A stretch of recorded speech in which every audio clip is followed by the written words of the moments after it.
ये कहानी बड़ी चालाकी से किसी को भी अपनी पकड़ में ले लेती है। तो चलिए शुरू करते हैं ये भयानक सफर। कहानी की शुरुआत ही होती है इस एक लाइन से। ये बात कही थी कहानी की मेन कैरेक्टर के पिता ने, और पता है यही एक लाइन पूरी कहानी का माहौल, वो साइकोलॉजिकल माहौल सेट कर देती है। इससे साफ हो जाता है कि ये सिर्फ कोई डरावनी कहानी नहीं है, बल्कि ये इस बारे में भी है कि हमारी यादें, हमारे विचार कैसे हमारी हकीकत को बदल सकते हैं और कभी-कभी तो हमें धोखा भी दे सकते हैं। तो चलिए अब कहानी के दिल में उतरते हैं। मिलते हैं रानी से, एक ऐसी लड़की जिसके कंधों पर उसकी उम्र से कहीं ज्यादा बोझ है। उसके पिता लापता हो गए हैं और उसके बाद उसे ऐसी मुश्किलों का सामना करना पड़ रहा है जो किसी बड़े इंसान को भी तोड़ कर रखते हैं। जरा देखते हैं कैसी है उसकी दुनिया। 13 साल, सिर्फ 13 साल की है रानी। सोचिए जरा, इतनी छोटी सी उम्र और इतना बड़ा बोझ। कहानी लिखने वाले ने ये उम्र बहुत सोच समझ कर चुनी है, ताकि हम न सिर्फ उसके डर को बल्कि उसकी हिम्मत को भी और गहराई से महसूस कर सकें। रानी की दुनिया सच पूछिए तो हर तरफ से बिखर रही है। पिता की गायब हैं, माँ बीमार रहती हैं, और तो और गांव के दूसरे मछुआरों ने उनका आखिरी सहारा यानी नदी तक जाने का रास्ता भी छीन लिया है। अब ये सारे हालात मिलकर उसे एक ऐसे रास्ते पर ढकेल रहे हैं जहां से शायद लौटना मुमकिन ही ना हो। और यहीं पर रानी एक ऐसा फैसला लेती है जो सब कुछ बदल देगा। वो एक ऐसी जगह जाने का फैसला करती है जहां कोई और जाने की हिम्मत तक नहीं करता। और बस यहीं से असली रहस्य और डर का खेल शुरू होता है। कहानी में एक लाइन है जो कहती है, दिन के उजाले में भी उस जंगल में अंधेरा सा भरा था। ये लाइन उस जंगल के माहौल को, उसकी घुटन को एकदम सामने लाकर रख देती है। मतलब ये सिर्फ एक जंगल नहीं है, ये वो जगह है जहां रोशनी भी हार मान लेती है। और देखिए, कहानीकार सिर्फ जंगल दिखाता नहीं बल्कि सुनवाता भी है। चमगादड़ों की वो तीखी चीख, सांपों की फुफकार, ये सिर्फ आवाजें नहीं है, नहीं, ये रानी के अंदर बढ़ रहे डर की आवाजें हैं। ऐसा लगता है जैसे हम भी वो आवाजें सुन पा रहे हैं और उसके साथ कांप रहे हैं। तो अब यहां से कहानी का टेंशन बढ़ना शुरू होता है। रानी के सामने एक के बाद एक ऐसी चीजें होती हैं जो समझ से बाहर हैं और बेहद डरावनी भी। ये डर को धीरे धीरे परत दर परत बढ़ाने की एक बहुत ही जबरदस्त तकनीक है। देखिए कि कैसे डर को बनाया जा रहा है परत दर परत। पहली घटना, नदी में अपनी परछाई की जगह पिता का चेहरा दिखना। फिर ऐसा लगना जैसे किसी अनदेखी ताकत ने पैर पकड़कर पानी में खींच लिया हो।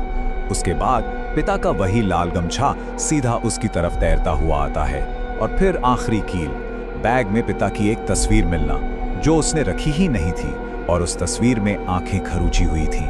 हर एक घटना पिछली से ज्यादा डरावनी, ज्यादा पर्सनल। और अब कहानी का सस्पेंस अपने पीक पर पहुंचता है। अब रानी को अपने पिता के गायब होने की उस भयानक सच्चाई का सामना करना पड़ता है। सारी चेतावनियां, सब कुछ इसी एक पल की तरफ इशारा कर रहा था। लेकिन उसे अपने जाल में मिला क्या? इस सवाल के बाद कहानी में एक छोटा सा लेकिन बहुत टेंशन भरा पॉज आता है। लिखने वाला हमें उस पल के लिए तैयार कर रहा है जो सब कुछ बदल कर रख देगा। उसके पिता की लाश, और बस यही था वो पल। ये खुलासा उतना ही अचानक और दिल तोड़ने वाला है जितना रानी के लिए था। उम्मीद की जो एक आखिरी किरण थी ना, वो भी यहीं बुझ जाती है। और सिर्फ लाश नहीं, शरीर 2 हिस्सों में कटा हुआ था, जैसे किसी जानवर ने खा लिया हो। ये डिटेल ये किसी भी शक को मिटा देती है और बताती है कि अंत कितना हिंसक और क्रूर था। ये सिर्फ मौत नहीं थी, ये एक वैशी हमला था। रानी इस सदमे से उभर भी नहीं पाती कि उस डर का असली सोर्स, असली वजह खुद को जाहिर कर देता है।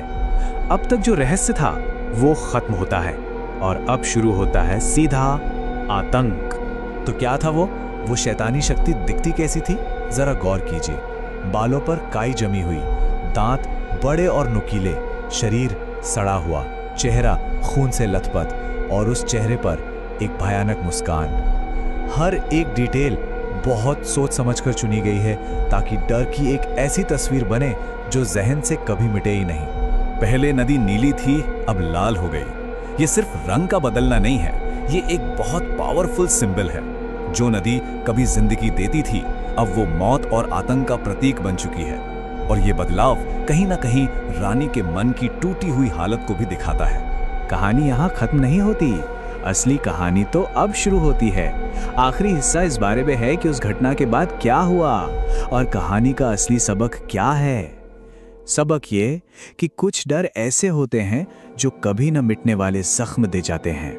और शायद कहानी का सबसे दिल दुखाने वाला हिस्सा यही है। उस भयानक चीज से तो रानी बच गई, लेकिन अब उसे एक अलग तरह के अकेलेपन का सामना करना पड़ता है। गांव में कोई भी उसकी बात पर यकीन नहीं करता। उसका जो ट्रॉमा है वो उसे दुनिया से एकदम अकेला कर देता है। अक्सर ऐसा ही होता है उन लोगों के साथ जो किसी बड़े हादसे से गुजरते हैं। तो रानी की जिंदगी हमेशा हमेशा के लिए बदल चुकी है। अब वो एक ठेले पर सब्जियां बेचती है।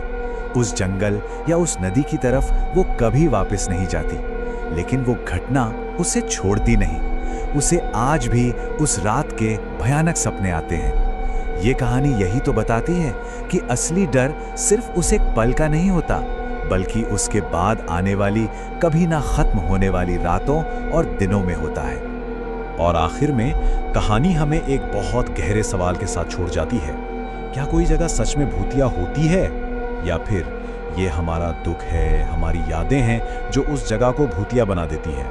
ये सवाल उस अलौकिक डर को हमारी अपनी भावनाओं से जोड़ देता है और सोचने पर मजबूर करता है कि शायद असली भूत बाहर नहीं, हमारे अंदर, हमारी यादों और दुखों में बसते हैं। ऐसी ही रोमांचक और डरावनी कहानियों के लिए अभी हमारे चैनल को सब्सक्राइब करें और बेल आइकन दबाना बिल्कुल मत भूलिए।